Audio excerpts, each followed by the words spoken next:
Assalamualaikum warahmatullahi wabarakatuh. Pada kesempatan kali ini, Ibu akan menjelaskan materi anatomi fisiologi tentang traktus digestivus. Traktus digestivus itu sendiri biasa kita sebut dengan saluran pencernaan. Oke, yang pertama, jadi traktus digestivus itu merupakan saluran yang menerima makanan dari luar dan mempersiapkannya untuk diserap oleh tubuh dengan jalannya proses pencernaan dengan bantuan berbagai enzim dan zat cair mulai dari mulut sampai ke anus.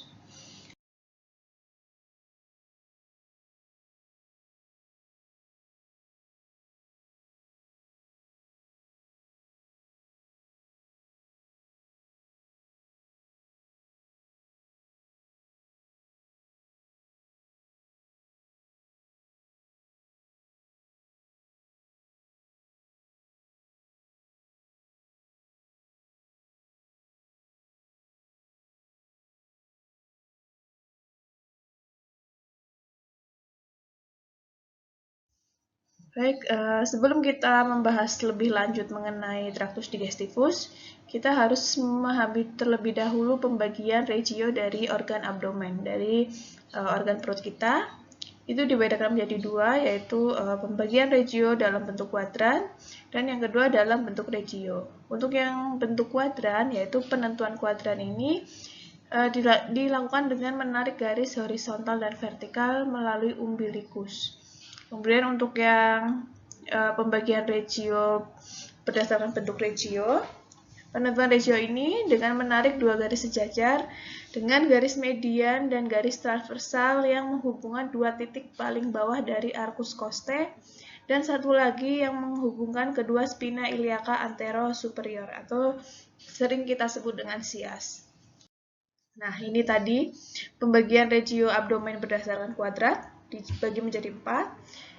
Ada RUQ, yaitu right upper quadrant, kuadran atas kanan, kuadran kanan atas. Ini kita bisa lihat organ-organ apa saja yang terdapat pada daerah RUQ ini. Ini ada sebagian besar hepar ya, sebagian besar hati. Ini juga kolon itu usus besar juga termasuk di sini. Kemudian ini ada gallbladder, ini yang warna hijau, kantung empedu. Kemudian yang kedua ada left upper quadrant, yaitu kuadran kiri atas. Organ-organnya sebagian kecil hepar masuk di daerah kuadran kiri atas. Kemudian di sini ada gaster, lambung, itu bawah hepar, yang putih itu lambung. Kemudian ini ada kolon, usus besar. Kemudian untuk yang ketiga ada left lower quadrant, kuadran kiri bawah, itu mencakup sebagian besar dari usus halus. Oke, kemudian yang right lower quadrant, kuadran kanan bawah, itu ada tadi sebagian besar usus halus juga dan juga kolon atau usus besar. Nah, kemudian ini ada pembagian berdasarkan regio, itu dibagi menjadi 9 regio, yaitu ada right hipokondriak regio, hipokondriak kanan, kemudian juga ada hipokondriak kiri. Di tengah-tengahnya ada epigastrik regio. Nah, jadi yang atas itu right hipokondriak kanan, right hipokondriak kiri. Di tengahnya epigastrik regio.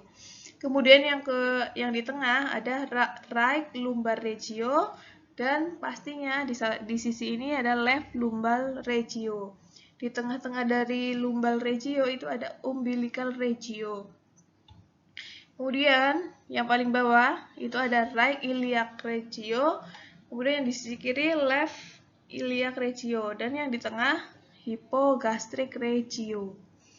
Oke, itu 9 pembagian rongga abdomen berdasarkan regio. Nah, lanjut kita masuk ke proses pencernaan. Proses pencernaan itu sendiri dibagi dalam 4 proses, yaitu yang pertama ada proses ingesti. Jadi proses ingesti itu merupakan proses masuknya suatu makanan ke dalam mulut. Nah, proses masuknya makanan ke dalam mulut itu namanya proses ingesti. Sedangkan untuk yang digesti, untuk proses digesti itu merupakan proses pencernaan di mana terjadi pemecahan makanan menjadi molekul-molekul yang lebih mudah untuk diserap oleh tubuh nantinya. Oke, jadi sudah mulai terjadi proses pengolahan makanan. Kemudian untuk proses absorpsi, ini merupakan proses penyerapan zat makanan yang tadi masuk. Kemudian yang terakhir ada proses defekasi. Proses defekasi itu proses pengeluaran zat sisa makanan. Ini kita bahas lebih lanjut mengenai organ-organ dalam saluran pencernaan. Yang pertama ada oris. Oris itu rongga mulut. Fungsi dari oris sendiri yaitu yang pertama sebagai penerima makanan pertama dan menghancurkan secara mekanis. Kemudian di dalam oris sendiri juga akan membentuk bolus makanan. Oke, dan kemudian juga menelan makanan. Di sini fungsi dari lidah ya, dari indera pengecapan, tugas dari lidah, organ lidah. Kemudian dalam kafum oris, dalam rongga mulut itu terdiri dari vestibulum oris.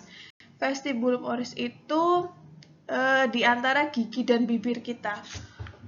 Oke, jadi di situ ada bagian yang namanya vestibulum oris dan kemudian ada kafum oris, rongga oris itu sendiri. Kemudian untuk batasan-batasan dari oris, batasan atas dari rongga mulut yaitu palatum durum dan mole. Palatum durum itu kalau kalian buka mulut itu dinding atas dari mulut kalian, itu namanya palatum durum. Oke, kemudian yang bawah ada lingua itu lidah. Kemudian di bagian lateral dan depan itu arcus dentalis, gigi kita. Gigi geligi kita. Itu batasan dari lateral dan depan dari kafum oris. Kemudian di bagian belakang posterior itu ada isthmus faucium. Selanjutnya ada esofagus. Esofagus sendiri merupakan penghubung antara organ paring dan juga gaster yang memanjang dari musculus circopharyngeus sampai ke gastrophageal junction. Oke, terdiri dari pars cervicalis, thoracalis, dan abdominalis. Ini yang dilewati oleh esofagus. Panjangnya kurang lebih 25 cm. Kemudian letak dari esofagus itu terletak di belakang trachea dan di depan dari vertebrae thoracalis. Jadi esofagus itu berada di tengah antara trachea dan juga vertebrae thoracalis. Selanjutnya ada diafragma. Fungsi dari diafragma ini sendiri yaitu membatasi rongga toraks dan juga rongga abdomen. Yang mana diafragma ini ditembus oleh esofagus tadi di bagian hiatus esophagei. Fungsinya untuk membantu respirasi. Selanjutnya ada organ gaster atau biasa kita sebut dengan lambung. Lambung ini terletak pada regio epigastrika, kemudian sebagian juga terdapat pada hipokondria kiri atas dan umbilicalis atas. Lambung ini berbentuk seperti huruf J atau juga seperti terlihat bulan sabit, yang mana terdiri dari bagian fundus. Bagian atas itu fundus. Korpus itu badannya lambung, ini lambung, badan lambung, korpus, dan ini pilorus. Fundus, korpus, pilorus. Oke, di lambung ini mengandung otot-otot sirkuler, longitudinal, dan juga oblik. Sama ya, ini anatomik dari lambung. Ini curvatura lesser, curvatura minor, lesser curvatura, dan greater curvatura. Lanjut ke intestinum tenum, itu usus halus. Usus halus merupakan suatu tabung kompleks dan juga berlipat, yang mana memanjang dari pilorus. Pilorus itu tadi ini pangkal dari ujung dari lambung, ini pilorus. Lah itu nanti menyambung ke usus halus. Ini usus halus. Oke. Dari pylorus sampai valvula ileocaecalis. Ini bagian terakhir dari usus halus itu namanya ileum. Ileum ini. Kemudian ileocaecalis ini merupakan ini. Sambungan antara ileum itu bagian usus halus, dan juga ini cecum. Cecum ini bagian dari kolon. Itu. Jadi panjangnya dari usus halus itu memanjang dari pylorus sampai ke valvula ileocaecalis. Kemudian ini si usus halus ini mengisi bagian tengah dan bawah dari rongga abdomen, yang mana terdiri dari duodenum. Ini duodenum, bagian usus halus paling yang pertama, yang paling pangkal. Duodenum itu biasa kita sebut usus 12 jari. Duodenum, kemudian ada jejunum, dan yang terakhir ada ileum. Oke. Nah, kita bahas yang pertama ada duodenum. Duodenum itu bentuknya seperti huruf C, yang panjangnya kurang lebih 25 cm, di mana terdapat ductus coleoductus dan ductus pancreaticus menembus dinding posteromedial pars descendens duodeni, yaitu disebut dengan papilla duodeni mayor atau papilla vateri. Kemudian ada ductus pancreaticus accessorius menembus dinding dari papilla duodeni minor, dan dinding dari duodenum ini terdiri atas serosa, muscularis, submucosa, dan mukosa. Ini duodenum, tadi berbentuk seperti huruf C. Oke, untuk bagiannya dia ada pars superior. Tahu pars superior pasti di bagian atas. Yang bagian atas ini pars superior. Pars superior. Kemudian dia turun ke bawah, jadi namanya pars descendens. Nomor 2 ini pars descendens. Kemudian yang nomor 3 ini pars inferior. Yang keempat, dia ke atas lagi bentuknya pars ascendens. Selanjutnya, untuk tunika submukosa dan mukosa di usus halus, pada daerah jejunum dan ileum, mukosa dan submukosa membentuk lipatan-lipatan yang menonjol ke lumen sekitar 3-10 mm, yang mana fungsinya untuk menambah luas permukaan dan membantu fungsi dari absorpsi makanan. Oke, ini bentuknya. Tunica serosa, tunica muscularis, tela subserosa, ini tunica serosa. Kemudian untuk villi itu tonjolan seperti jari dari mukosa yang jumlahnya 4-5 juta, panjangnya 0,5-1,5 mili. Gambaran mukosanya seperti kain beludru. Sedangkan untuk mikrovilli, ini tonjolan menyerupai jari dengan panjang sekitar 1 mikron, jadi lebih kecil dari villi.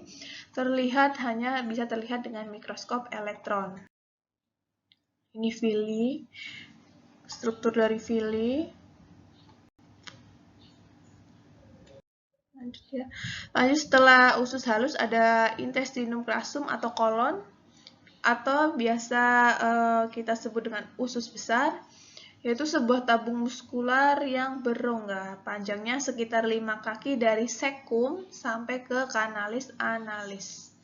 Fungsi dari kolon itu sendiri yaitu yang pertama, sebagai absorpsi air dan elektrolit kurang lebih 600 cc per hari dengan kapasitas 2000 cc per hari. Kemudian untuk sintesis vitamin K dan B oleh bakteri. Dan yang terakhir sebagai tempat pembusukan sisa protein menjadi asam amino dan zat sederhana disertai dengan pembentukan gas. Selanjutnya untuk ciri dari intestinum crassum atau kolon. Yang pertama pada bagian taenia colinya, yaitu pita tempat berkumpulnya lapisan otot longitudinal, bersatu pada kolon sigmoideum distal.